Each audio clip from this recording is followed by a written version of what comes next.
के विशिष्ट योगदान वाले बैठे हुए महानुभाव, मैं इसलिए नाम उल्लेख नहीं करना चाहता हूं कि समय काफी गया है, मगर इस सब संस्थाओं के जो अध्यक्ष यहां पर बैठे हैं, इन्होंने देश के सहकारिता आंदोलन को यहां तक, इस मुकाम तक पहुंचाने का काम किया है। आज इस सभागार में उपस्थित देश के कोने कोने से आए 2100 से ज्यादा सहकारिता आंदोलन के सभी नेता, सभी सहकारी बंधुओं, बहनों और देश भर में कई जगह ऑनलाइन इस कार्यक्रम के साथ जुड़े हुए सभी सहकारी क्षेत्र के कार्यकर्ता भाइयों बहनों को मेरा प्रणाम। आज मेरी शुरुआत मैं पंडित दीनदयाल जी की जन्म जयंती से करना चाहूंगा, क्योंकि मेरे जैसे कई कार्यकर्ताओं का सहकार में आने की प्रेरणा का मूल स्थान दीनदयाल जी की अंत्योदय की नीति है। गरीब कल्याण और अंत्योदय, उसकी कल्पना सहकारिता के अलावे हो ही नहीं सकती। और देश में सबसे पहले विकास की जब बात होती थी, तब सबसे पहले अंत्योदय की बात जिन्होंने की वो पंडित दीनदयाल जी थे।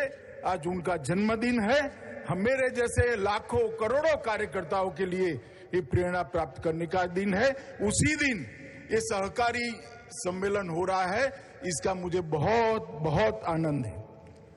मित्रों, सबसे पहले आजादी के 75 साल के बाद और ऐसे समय पर जब सहकारिता आंदोलन को सबसे ज्यादा जरूरत थी, तब देश के प्रधानमंत्री जी ने स्वतंत्र सहकारिता मंत्रालय बनाया। इसलिए एजा एक सहकारी कार्यकर्ता भी और आप सबकी ओर से मैं उनको बहुत बहुत धन्यवाद और साधुवाद देना चाहता हूं। मेरा आप सभी से अनुरोध है कि अपने अपने स्थान पर खड़े होकर सहकारिता आंदोलन का अनुमोदन जो प्रधानमंत्री जी ने किया है, हम सब इसकी ताली बजाकर स्वागत करें और उनके प्रति धन्यवाद ज्ञापन करें। मैं फिर से एक बार देश भर के करोड़ों सहकारिता के कार्यकर्ताओं के ओर से, सहकारिता की नेताओं की ओर से प्रधानमंत्री जी का धन्यवाद करना चाहता हूं।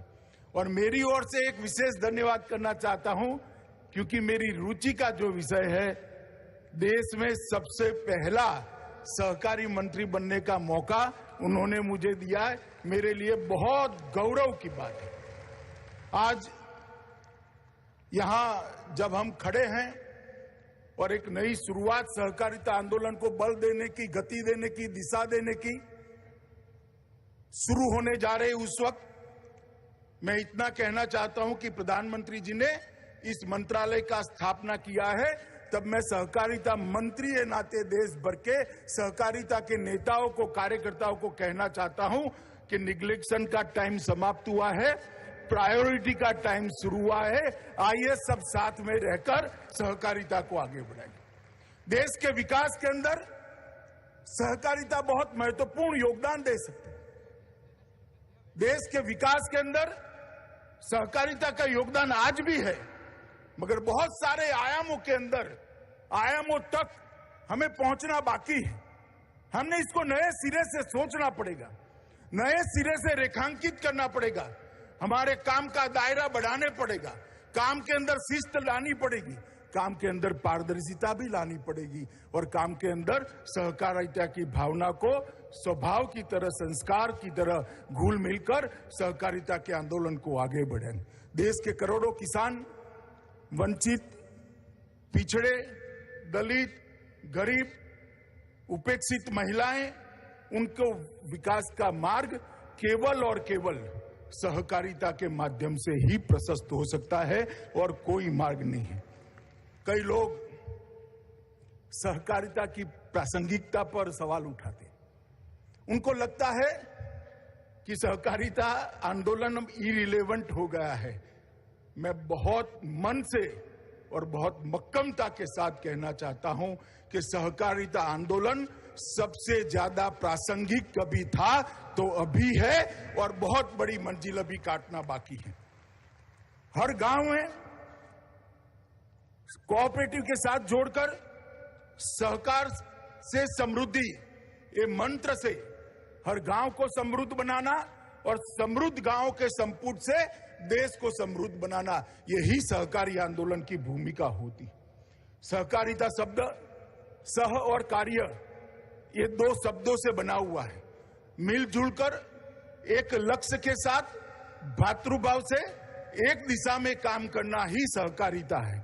और हम हो सकता है, मैं हमेशा कहता हूं, हो सकता है कि देश के करोड़ों लोगों की, हम सब कोऑपरेटिव क्षेत्र में काम करने वालों की ताकत बहुत कम होगी, आर्थिक ताकत भी शायद हमारी कम होगी, मगर हमारी संख्या इतनी बड़ी है, अगर इसको एक बार कोऑपरेटिव के माध्यम से हम इकट्ठा करते हैं तो एक प्रचंड ताकत की निर्मित होती है जिसको कोई हरा नहीं सकता। और ये आत्मविश्वास के साथ सहकारिता आंदोलन ने एक नई शुरुआत करने का समय आ गया है।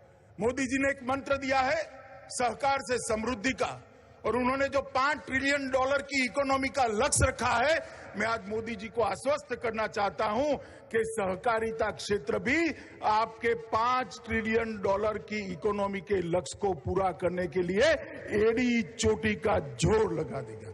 और मित्रों, हमारी जो सहकारिता से ताकत बनती है, वो ताकत देश को समृद्ध करने की दिशा में आएगी, इसका मुझे विश्वास है। सहकारिता आंदोलन भारत के ग्रामीण समाज की प्रगति भी करेगा और एक नई सामाजिक पूंजी का कंसेप्ट भी खड़ा करेगा। पूंजी के दुनिया भर में कई व्याख्याएं हैं, मगर हम 10,000 साल से जीने वाले लोग हैं, 10,000 साल की संस्कृति का वहन करने वाले लोग हैं। सामाजिक पूंजी का कंसेप्ट, सामाजिक पूंजी का विचार और सामाजिक पूंजी का संस्कार हमारे सहकारिता आंदोलन को बहुत आगे ले जाएगा। कई देशों के अंदर सहकारिता कानून से अस्तित्व में आती है, कई देशों के अंदर सहकारिता छोटी छोटी पैक्स और बाकी सहकारी समितियों के संविधान से अस्तित्व में आती है। भारत में ये व्यवस्था के लिए जरूरी है। भारत की जनता के स्वभाव में सहकारिता घुल मिल गई है, इसके संस्कार के अंदर सहकारिता है। ये कोई उधार लिया हुआ कंसेप्ट नहीं है, हमारे स्वतः काम से प्रकट हुआ ये सहकारिता कंसेप्ट है। इसलिए भारत में कभी सहकारिता आंदोलन कभी भी इरिलेवेंट नहीं हो सकता। मित्रों, मैं बहुत समय से, लगभग 25 साल से सहकारिता आंदोलन से जुड़ा हूं। छोटी सी छोटी इकाई से लेकर राज्य कक्षा की बड़ी इकाइयों तक मैंने काम किया है। मैंने देखा है कई सारे संकट आते हैं, सरकारें सर्कुलर निकालती है, परिपत्र निकालती हैं, परिपत्र का मॉनिटरिंग करना पड़ता है, मगर हमारे सहकारिता आंदोलन वाले कोई परिपत्र की राह नहीं देखते। बाढ़ आती है तो गांव की पैक्स वहां खड़ी हो जाती है और सबको खाना खिलाने का काम करती है, उनको आसरा देने का काम करती है। कोई डिस्ट्रिक्ट में कोऑपरेटिव बैंक कितना मुनाफा खर्च हो जाएगा इसका चिंता नहीं करता, डिविडेंड कितना कम हो जाएगा इसकी चिंता नहीं करता। अपने कार्य क्षेत्र के अंदर चाहे अकाल हो, चाहे साइक्लोन हो, चाहे बारिश ज्यादा आई हो, बाढ़ हो, वो काम के लिए एक मुश्त होकर सब खड़े हो जाते हैं। सहकारी आंदोलन ने इस देश को ढेर सारे संकटों में यहां पर बाहर निकालने के लिए अपना योगदान दिया है। सहकारिता भारत के लिए नई नहीं है। 1904 से लेकर आज तक भारत ने सहकारिता आंदोलन ने ढेर सारे मकाम देखे, बहुत चढ़ाई ऊंचाई को भी हमने देखा है। कभी हम गिरे, कभी संभले, कभी आगे बढ़े, तेजी से आगे बढ़े, कभी धीरे हुए, परंतु ये गति नहीं रुकी। और मेरा आप सभी से यही अनुरोध है कि ये गति नहीं रुकनी चाहिए। आज इस अवसर पर मैं सहकारिता आंदोलन को बल देने वाले माधवराव गोडबोले, वैकुंठ भाई मेहता, त्रिभुवन दास पटेल, विठ्ठलराव विखे पाटिल, यशवंतराव चौहान, धनंजयराव गाडगिल और लक्ष्मण राव इनामदार जैसे कई लोगों को मैं याद करता हूं और इसको प्रणाम कर कर उनके आशीर्वाद से ये आंदोलन को एक नई गति देने के लिए हम आगे बढ़े, ऐसी प्रार्थना भी करता हूं। मित्रों, जो लोग आज भी मुझे कई लोग मिलते हैं, कॉर्पोरेट क्षेत्र के लोग भी मिलते हैं, पत्रकार भी मिलते हैं, अलग अलग पॉलिटिकल पार्टी के नेता भी मिलते हैं और सच अर्थ में मुझे पूछते हैं कि सहकारी आंदोलन रिलेवेंट है क्या, उसकी प्रासंगिकता आज भी बनी हुई है क्या, क्या सिद्ध होगा। मैं आज कुछ सहकारी आंदोलन की गुड प्रैक्टिसेस आपके सामने बताना चाहता हूं। सबसे पहले मैं गुजरात से आता हूं, मैं अमूल की बात करना चाहता हूं। अमूल का जन्म सरदार पटेल की दीर्घ दृष्टि से हुआ था।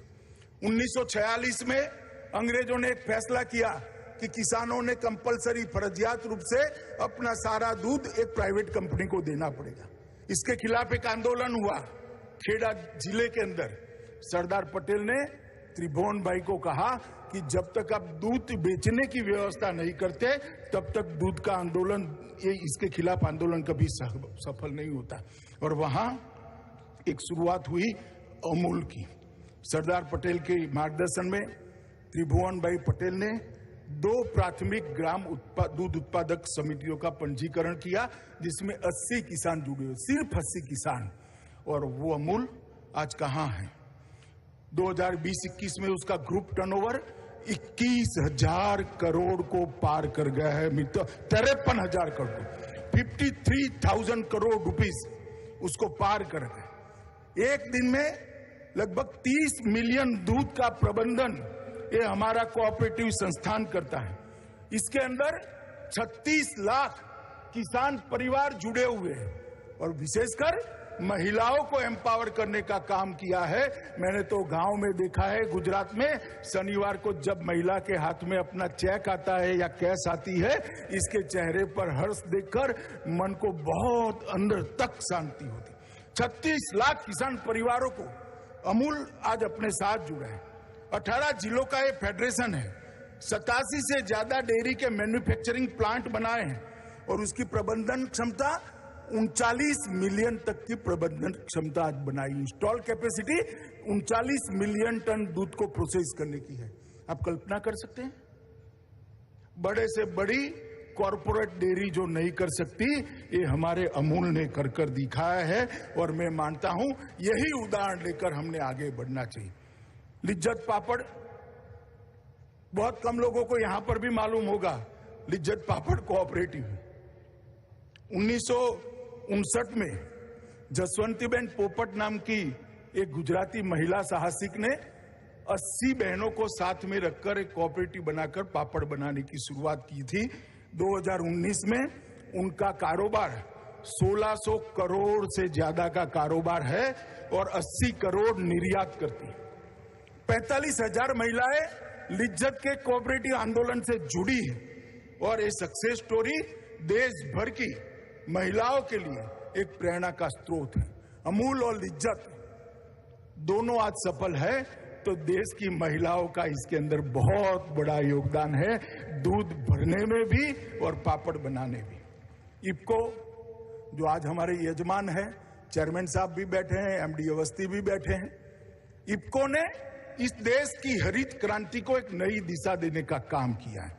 1967 में 57 कोऑपरेटिव्स के साथ एक स्पेसिफाइड सोसाइटी बनी और वो बढ़ते बढ़ते बढ़ते आज 36,000 से ज्यादा कोऑपरेटिव को मेंबर बनाकर लगभग 5.5 करोड़ किसानों को उसका लाभांश पहुंचाती है। आप कल्पना कर सकते हैं, एक बहुत बड़ी कंपनी अगर कुछ कमाएगी तो इसका सबसे बड़ा हिस्सा इसके मालिक के पास जाएगा और इफको जो कुछ भी कमाएगी इसका पाई पाई ये 5.5 करोड़ किसानों के घर में जाएगा। इसी को कोऑपरेटिव कहते हैं। आज इफको ने लगभग देश के उर्वरक की पूरी जिम्मेदारी 200-300 और कोऑपरेटिव को साथ में लगकर उठाई और मैं अभिनंदन करना चाहूंगा चेयरमैन साहब और एमडी जी का, अवस्थी का, कि इन्होंने नैनो टेक्नोलॉजी को जमीन पर उतारकर बहुत बड़ा काम किया और इसके माध्यम से मुझे पूरा विश्वास है कि ये कोऑपरेटिव संस्थाओं के माध्यम से ही आने वाले दिनों में वो दिन दूर नहीं है कि उर्वरक खाद इंपोर्ट करने की जरूरत नहीं पड़ेगी। हम आत्मनिर्भर बनेंगे और हमारा उर्वरक हमारे देश में भी बढ़े। इसी तरह से क्रिप्को भी लगभग 9,500 समितियों का बना हुआ एक संघ है। उसकी मूड़ी शेयर प्रदत्त मूड़ी लगभग 388 करोड़ है।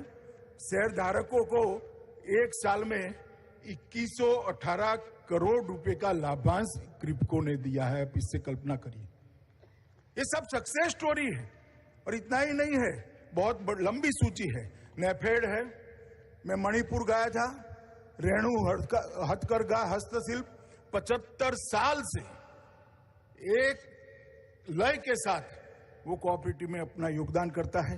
1925 से चलती हुई उरालुंगल श्रम अनुबंध सहकारी समिति केरल, थोटा मारता सहकारी संघ द्रावणगिरी कर्नाटक, कोझिकोड जिला सहकारी हॉस्पिटल, ढेर सारी चीजें जिन्होंने सहकारी आंदोलन के माध्यम से कैसे छोटे छोटे लोगों से पूंजी इकट्ठा कर देश के अर्थतंत्र और देश के विकास में कितना बड़ा योगदान दे सकते हैं और सभी मुनाफा वो छोटे छोटे निवेशकों के घर में कैसे जा सकता है, इसका उदाहरण प्रस्तुत किया।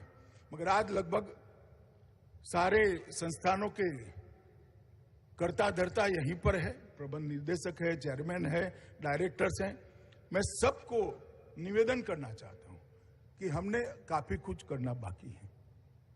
क्या बीज संस्करण में हमारी ये सफल कोऑपरेटिव अपना योगदान नहीं दे सकती है? क्या अच्छे बीज क्यों विदेश से लाने पड़ेंगे? बीज के क्षेत्र में हम आत्मनिर्भर नहीं हो सकते हैं? क्या कोई कोऑपरेटिव चैलेंज एक्सेप्ट कर किसानों की उपज को निर्यात करने का ट्रेडिंग हाउस नहीं बन सकती है क्या, जिसके माध्यम से छोटी छोटी मंडियां अपनी उपजों को विदेश में एक्सपोर्ट कर सके? निश्चित बन सकती है। फूड प्रोसेसिंग का दुनिया भर में पूरा बाजार पड़ा है, छोटा किसान नहीं कर पाएगा और किसी को रुचि भी नहीं है, और करेगा तो भी किसान तो वहीं का वहीं रह जाएगा। अगर ये हमारे सफल कोऑपरेटिव एक एक क्षेत्र को पकड़कर एक्सपांशन का काम करे तो मुझे विश्वास है कि 5 साल के अंदर कोई ऐसा क्षेत्र नहीं होगा जहां कोऑपरेटिव की पैठ नहीं होगी। और सहकारिता मंत्रालय इसीलिए बनाया है, कोऑपरेटिव को मजबूत करना है, कोऑपरेटिव का व्याप बढ़ाना है, कोऑपरेटिव के अंदर पारदर्शिता लानी है, कोऑपरेटिव संस्थाओं को मॉडर्नाइज करना है, कंप्यूटराइज करना है और ये स्पर्धा में टिक जाए, इस प्रकार की स्पर्धा में टिकने वाली सफल कोऑपरेटिव बनाना है। ये सारी चीजों को करने के लिए ही हमने कोऑपरेटिव मंत्रालय प्रधानमंत्री जी ने बनाया है। मित्रों, आज मैं आप लोगों को इसलिए बताना चाहता हूं, आप सब लोग कोऑपरेटिव संस्थाओं से जुड़े हुए लोग हैं, मगर जब तक जामवन ने हनुमान जी को नहीं कहा कि हनुमान जी आप रामेश्वरम से लंका तक समुद्र लांघ सकते हो, उनको विश्वास नहीं था। जब जामवन जी ने कहा कि हनुमान तुम हिम्मत करो, समुद्र तुम लांघ सकते हो, हनुमान जी ने खुद का लगाया और समुद्र लांघ गए। मैं आपको क्या बताऊंगा कोऑपरेटिव क्या है, आप सब मुझसे ज्यादा अनुभवी कोऑपरेटर है, परंतु मैं आज कुछ चीजें इसलिए बताना चाहता हूं जिससे हमारी स्ट्रेंथ का हमें परिचय हो। मित्रों, लगभग 91% गांव ऐसे हैं जहां छोटी बड़ी कोई न कोई कोऑपरेटिव संस्था काम करती है। दुनिया में कोई ऐसा देश नहीं होगा जिसके 51% गांव में कोऑपरेटिव की उपस्थिति। सहकारी समितियों की संख्या 8,55,000 से ज्यादा रजिस्टर्ड सहकारी समितियां हैं। लगभग क्रेडिट सहकारी समितियां 8.5 लाख से ज्यादा क्रेडिट कोऑपरेटिव सोसाइटी है। ऋण न देने वाली सहकारी समितियां 7 लाख से ज्यादा है। राष्ट्रीय स्तर के सहकारी संघ 17 से ज्यादा है। राज्य स्तरीय सहकारी बैंक 33 है। जिला स्तरीय सहकारी बैंक 363 है और लगभग 95,000 में से 63,000 पैक्स काम कर रहे हैं। एक दृष्टि से देखें तो हर 10वें गांव पर एक पैक्स है। मैं आगे बताऊंगा, ये संतोषजनक स्थिति नहीं है, मगर हर 10वें गांव में एक पैक्स होना दुनिया के सहकारिता के आंकड़ों का जब अभ्यास करते हैं तो अपने आप में एक बहुत बड़ी उपलब्धि है। ये पैक्स ही माध्यम है किसान का कल्याण करने का। ये पैक्स ही माध्यम है सरकार जो कम ऋण से लोन भेजती है किसान के लिए, ऋण का पैसा भेजते है उसको पारदर्शी तरीके से उसके साथ पहुंचाने का। ये पैक्स ही माध्यम है उसको खेती के लिए उपयोगी चीजों को पहुंचाने का। ये पैक्स को मजबूत करना हमारे लक्ष्य होना चाहिए। मैं अंत में पैक्स पर बात करूंगा और प्रतिशत योगदान अगर मैं बताना चाहूं तो कृषि ऋण वितरण का 29%, 29% वो कोऑपरेटिव व्यवस्था से जाता है। उर्वरक वितरण 35% कोऑपरेटिव करता है।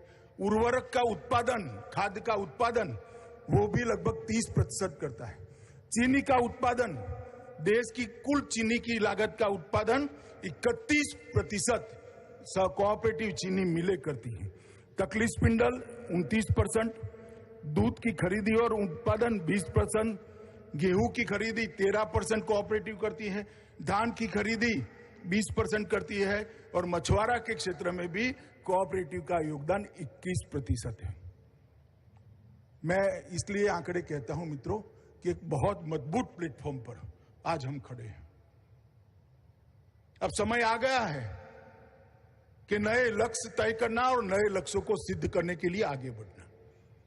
ये प्लेटफॉर्म जो हमारे पुरखों ने, भारत के कोऑपरेटिव आंदोलन के पुरखों ने हमें दिया है, वो प्लेटफॉर्म पर एक मजबूत बहुमंजिला इमारत बनाने का काम यहां हॉल में बैठे हुए और ऑनलाइन जुड़े हुए सभी सहकारी कार्यकर्ता, और इसीलिए मोदी जी ने ये सहकारिता आंदोलन का गति देने के लिए सहकारिता मंत्रालय की रचना की। हमारी सफलता 4 ही चीजों पर निर्भर हो सकती है: संकल्प शक्ति, साफ नियत, परिश्रम और संघ भाव से काम करना। ये 4 मूल सिद्धांत है। अगर हम सब अपना कोऑपरेटिव के अंदर इसको लेटर एंड स्पिरिट में पहुंचाते हैं तो मुझे लगता है हमारे आंदोलन को बहुत बड़ी गति मिलेगी। नरेंद्र मोदी जी ने जो सहकारिता मंत्रालय बनाया है उसका उद्देश्य है ग्रामीण क्षेत्र में विकास को पहुंचाने का और ग्रामीण क्षेत्र में भी हर वंचित तक विकास को पहुंचाने की चुनौती को पार करने की जिम्मेदारी सहकारिता मंत्रालय की, और इसका एक स्वदेशी यंत्रणा बनाने की जिम्मेदारी भी सहकारिता मंत्रालय ने। मित्रों, कृषि क्षेत्र में 7 साल में मोदी जी ने आमूलचूल परिवर्तन लाया है। मैं सिर्फ बजटीय आवंटन की बात करना चाहता हूं। 2009-10 में कृषि का बजट 12,000 करोड़ था। मैं फिर से रिपीट करता हूं, 12,000 करोड़। 12,000 करोड़ बहुत बड़ा लगता है, मगर 2020-21 में इस बजट को बढ़ाकर 1,34,499 करोड़ रुपया कृषि का। मैं इसलिए बताता हूं कि कृषि क्षेत्र नरेंद्र मोदी सरकार की प्राथमिकता है, और कृषि क्षेत्र की ये जो प्राथमिकता है उसको उसके लक्ष्यों तक पहुंचाना सहकारिता के बगैर संभव नहीं है। हमने ढेर सारे किसानों को सपोर्ट देने की बात करी। स्वामीनाथन आयोग आया तब से बात करते थे कि किसानों की आय बढ़नी चाहिए, लागत से 50% ज्यादा होना चाहिए। कोई नहीं देता था। पहली बार नरेंद्र मोदी सरकार ने लागत से ज्यादा एमएसपी तय कर किसानों को पहली बार फायदा पहुंचाने का काम किया है। और मित्रों, मैं बहुत सारी रिपोर्ट कोट कर सकता हूं जिसके अंदर स्पिरिट थी, मगर ये होती नहीं थी। प्रधानमंत्री किसान सम्मान योजना देश के 11 करोड़ किसानों को लगभग 1,58,000 करोड़ रुपया, 1,58,000 करोड़ रुपया डायरेक्ट डीबीटी से पहुंचाया गया है। मित्रों, स्टार्टअप शुरू करने का एक नया अभियान चलाया है। 10,000 नए FPO बनाए गए हैं। लगभग 6865 करोड़ रुपया वित्त पोषण के लिए अलग से खर्च किया जाना है। ई नाम मंडी की योजना लाए हैं, सॉइल हेल्थ कार्ड दिया है, और ये सारी चीजों के अंदर सहकारिता क्षेत्र का और पैक्स का एक रोल है। हमने सारी चीजों को अपने पैक्स के अंदर मजबूती से इसका अध्ययन कर इसकी इंप्लीमेंटिंग एजेंसी गांव स्तर पर बनने की शुरुआत करनी पड़ेगी, तभी ये सारी चीजें नीचे तक पहुंच पाए। मित्रों, सहकारिता मंत्रालय का जो गठन किया है, कई सारे लोग कहते हैं कि स्टेट सब्जेक्ट है। मैं स्टेट और सेंटर के झगड़े में पड़ना नहीं चाहता, इसका कानूनी जवाब आराम से दिया जा सकता है। मगर मैं इतना ही कहना चाहता हूं, भारत सरकार का मोदी जी के नेतृत्व में बना सहकारिता मंत्रालय सब राज्यों के साथ सहकार कर चलेगा, किसी से संघर्ष करने के लिए नहीं बना है। इसलिए किसी ने भी मन में सोचने की जरूरत नहीं है स्टेट सब्जेक्ट है या सेंट्रल सब्जेक्ट है। हम मदद सबकी कर सकते हैं, राज्यों की भी करेंगे, सबको साथ में लेंगे और आंदोलन को आगे बढ़ाएंगे। सहकारी समितियों को जमीनी स्तर तक पहुंचाने का काम इस सहकारिता मंत्रालय के तत्वाधान में होगा। बहुराज्य मल्टी स्टेट कोऑपरेटिव को उसको सुगम बनाने के लिए हम बहुत कम समय के अंदर एक्ट में बहुत सारे बदलाव लेकर आ रहे हैं। विकास पथ पर आगे बढ़ने के लिए एक बहुत बड़ी बात हुई, हमने तय किया है कि कुछ समय के अंदर ही नई सरकार नीति, पहले अटल जी लेकर आए थे 2002 में, अब मोदी जी लेकर आएंगे 2021-22 में। ये आजादी का 75वां साल है। अमृत महोत्सव में नई सहकार नीति को बनाने की हम शुरुआत भी करेंगे। पैक्स को मजबूत करना, 63,000 पैक्स 6 लाख गांवों के बीच में कम है। हम एक लक्ष्य रखेंगे कि आने वाले 5 साल के अंदर हर दूसरे गांव में पैक्स हो जाए। पैक्स की संख्या को 65,000 से बढ़ाकर 3 लाख तक पहुंचाने के लिए उचित कानूनी खाका तैयार करने का काम ये सहकार मंत्रालय करेगा, और वो एडवाइजरी होगा, स्टेट के पास भेजेंगे, स्टेट अपने कानूनों में परिवर्तन करे। सबसे बड़ी दिक्कत ये है कि एक पैक्स बैंकरप्ट हो जाता है, जब तक उसका वाइंडिंग अप का काम समाप्त नहीं होता है, नया पैक्स बन नहीं सकता है। इसकी कानूनी व्यवस्था करनी पड़ेगी। वो पैक्स को साइड पर रखकर वाइंडिंग अप का काम शुरू हो जाए, नए पैक्स की रचना हो और सहकारिता आगे बढ़ जाए। हम ये भी सुनिश्चित करेंगे कि सभी के सभी पैक्स का कंप्यूटराइजेशन समाप्त हो। इसमें भारत सरकार भी अपना बड़ा योगदान देने वाली है, और सारे पैक्स का कंप्यूटराइजेशन भारत सरकार करने के लिए बहुत कम समय में एक योजना लेकर आएगी। मित्रों, कंप्यूटराइजेशन के साथ साथ एक ऐसा सॉफ्टवेयर बनाने की भी कवायद चालू करी है जो पैक्स, डीसीबी और नाबार्ड तीनों को जोड़ेगा। एक ही सॉफ्टवेयर से अकाउंटिंग सिस्टम पैक्स की, डिस्ट्रिक्ट कोऑपरेटिव बैंक की और नाबार्ड की एक लय के साथ होगी, और सब भाषा में होगी, स्थानीय भाषाओं में होगी। मित्रों, पैक्स को FPO बनाने के लिए भी क्या किया जा सकता है, इस पर मेरा मंत्रालय काम कर रहा है। मेरा आग्रह है सहकारिता प्रशिक्षण पर, सहकारिता प्रशिक्षण को और पैना करना पड़ेगा, प्रोफेशनल करना पड़ेगा। स्किल डेवलपमेंट के सारे एरिया जो सहकारिता को छूते हैं, वो सारे एरिया के स्किल डेवलपमेंट की व्यवस्था करनी पड़ेगी। बहुत बड़ा कॉर्पोरेट्स होता है, मगर उसका उचित उपयोग करना, इसके लिए भी मेरा मंत्रालय एक कार्य योजना बना रहा है। क्रेडिट सोसाइटियों की भूमिका और मजबूत और नीचे तक ले जाने की जरूरत है, जिससे छोटे से छोटे व्यक्ति को क्रेडिट मिल सके। दीपावली का त्योहार है और 1000 रुपया किसी को चाहिए त्योहार मनाने के लिए, इनकम है मगर आज नहीं है, क्योंकि 2 महीने पहले घर में बीमारी आ गई थी, तो उसको 1000 रुपया मिल जाए, उसकी दीपावली अच्छी जाए। इस प्रकार की क्रेडिट सोसाइटी नीचे तक बननी चाहिए। ये कोई बैंक नहीं कर सकता। बैंक कागज मांगेंगे, अरे भाई इसके पास कागज होते तो 1000 रुपया लेने को काहे को आता, वो कागज नहीं है।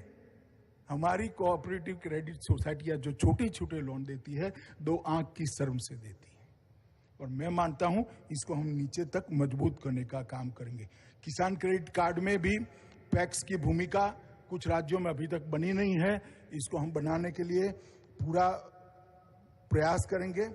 प्रायोरिटी सेक्टर लेंडिंग, सिर्फ अल्पकालीन ऋण नहीं, सभी प्रायोरिटी सेक्टर लेंडिंग में कोऑपरेटिव की भूमिका बढ़ाने के लिए सभी प्रायोरिटी सेक्टर लेंडिंग के भारत सरकार के मंत्रालयों के साथ सहकारिता मंत्रालय काम कर जमीन पर प्रायोरिटी लेंडिंग सभी प्रकार के कोऑपरेटिव के माध्यम से हो, इसके लिए हम करेंगे।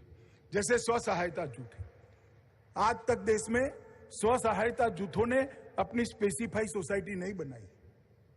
ये अमूल जो है ना, ये स्व सहायता जूथों का ही स्पेसिफाई सोसाइटी है।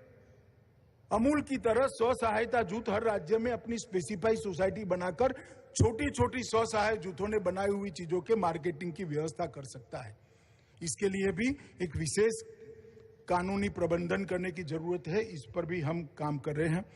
मछुआरा सहकारिता के लिए भी सबसे बड़ा समुद्र किनारा हमें पास है, इसका दोहन हम पर्याप्त मात्रा में नहीं कर सकते। छोटे मछुआरों के पास बड़ी बड़ी चीजें लेने का, ना नेट लेने के पैसे, ना यांत्रिक बोट लेने का पैसा है, तो मछुआरा कोऑपरेटिव बनाकर उनको एक प्लेटफॉर्म देंगे जिससे इसका मुनाफा सीधा मछुआरे के बैंक अकाउंट में पहुंचे। इस प्रकार की व्यवस्था करने के लिए भी हमने काम किया है। इसी प्रकार से ट्राइबल क्षेत्र में जनजातीय सहकारिता, जो वन उत्पाद है, उसके लिए भी कोऑपरेटिव बनाकर उसकी मार्केटिंग की व्यवस्था ये नरेंद्र मोदी जी के नेतृत्व में हम करने जा रहे हैं। मित्रों, बुनियादी खाका सहकारी समितियों का और देश भर के हर राज्य के कानून के अंदर एक प्रकार की सिनर्जी हो, इस प्रकार का प्रयास भी हमने हाथ में लिया है।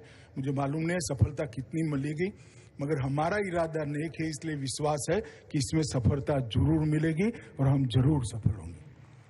मगर आज इतने सारे सहकारिता आंदोलन के दिग्गज नेता आए हैं, उस वक्त ट्रेनिंग, स्किल डेवलपमेंट, पारदर्शिता, पारदर्शी भर्ती प्रक्रिया और पारदर्शी चुनाव प्रक्रिया और खुला सदस्य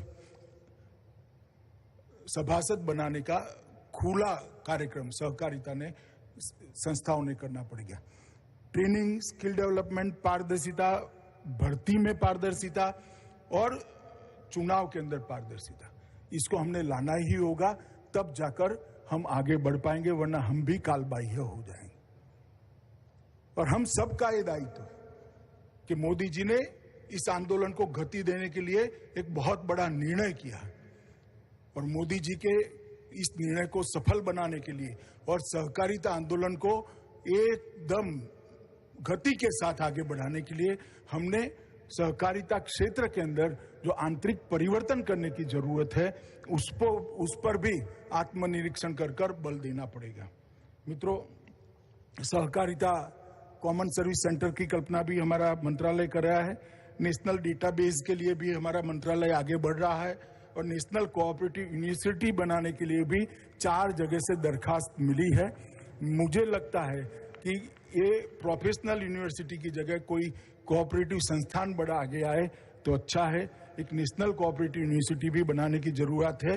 कोई अपनी लेकर आए, दरखास्त लेकर आए तो जरूर अच्छा काम हो सकता है। मित्रों, 2-3 लोगों ने, चंद्रभान जी और बाकी सारे लोगों ने कुछ बातें दबे स्वरों में कही है। मैं उनको इतना कहता हूं कि आप न बोले हो तो भी चलता, बोले ये भी अच्छा हुआ, मुखर कर बोलते तो भी अच्छा हुआ, मगर ये सारी चीजों की मुझे मालूमात है क्योंकि मैं आप में से ही हूं।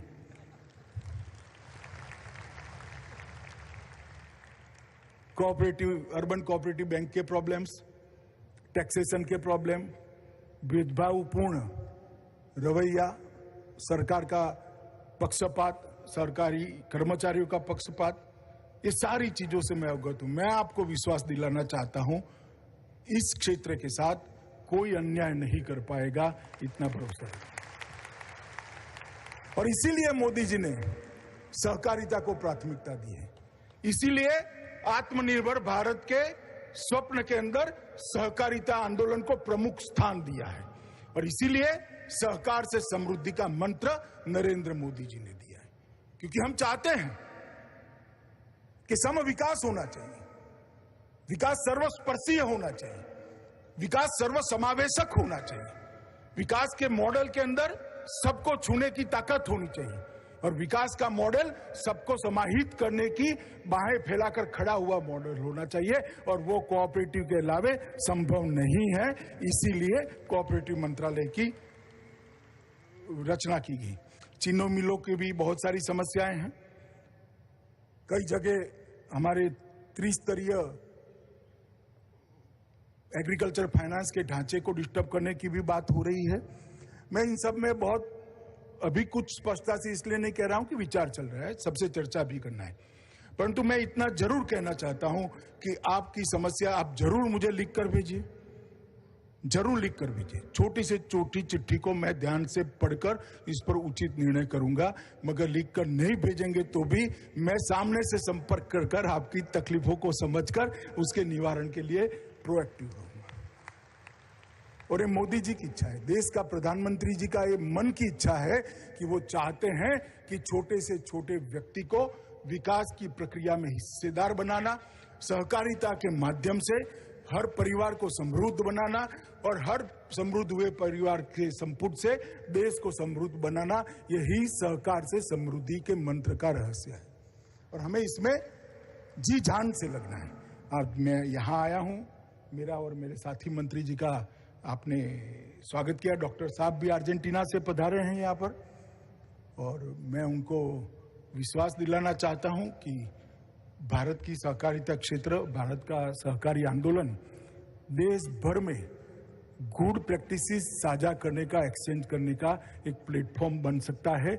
आप इनिशिएटिव लेकर ऐसी कोई संस्था भारत के अंदर इसका हेडक्वार्टर बनाइए जो दुनिया भर की गुड प्रैक्टिसेस के, कोऑपरेटिव गुड प्रैक्टिसेस के एक्सचेंज का माध्यम बने।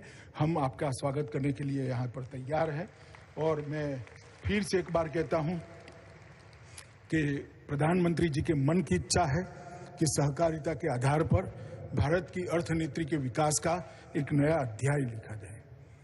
मोदी जी के आत्मनिर्भर भारत के स्वप्न को चरितार्थ करने के लिए सहकारी क्षेत्र ने प्रमुख भूमिका निभानी होगी और सहकारिता को हमने संस्कार बनाना होगा और महत्वपूर्ण भूमिका जो हम निभाएंगे वो आने वाला देश, आने वाली पीढ़ियां भी याद रखेगी, इसका मुझे विश्वास है। आज देश भर से ऑनलाइन आंकड़ा जो संचालिका महोदया ने कहा, लगभग मेरे खड़े होने के पहले 4.25 करोड़ लोग ऑनलाइन जुड़े थे। बहुत सारी समितियां भी जुड़ी है, बहुत सारी डिस्ट्रिक्ट कोऑपरेटिव बैंक जुड़े हैं। मैं सभी सहकारिता आंदोलन के आंदोलनकारियों को बहुत बहुत मन से आप सभी का धन्यवाद करता हूं और विश्वास दिलाता हूं कि नई ऊर्जा के साथ सहकारिता आंदोलन को एक नए प्राण भरने की कवायद जो मोदी जी ने करी है, हम सब साथ में मिलकर इसको सफल बनाएंगे। वंदे मातरम, भारत माता की जय। सभी से अनुरोध की करतल ध्वनि के साथ केंद्रीय गृह एवं भारत के प्रथम सहकारिता मंत्री माननीय श्री अमित शाह जी तक पुनः अपना अभिनंदन, अपना आभार जाहिर करें। सरकार से समृद्धि जन जन संकल्पित है और यही वजह है कि समय ऑनलाइन और ऑफलाइन कुल 5 करोड़ 82 लाख से ज्यादा लोग सहकारिता के इस महाकुंभ में जुड़े हैं।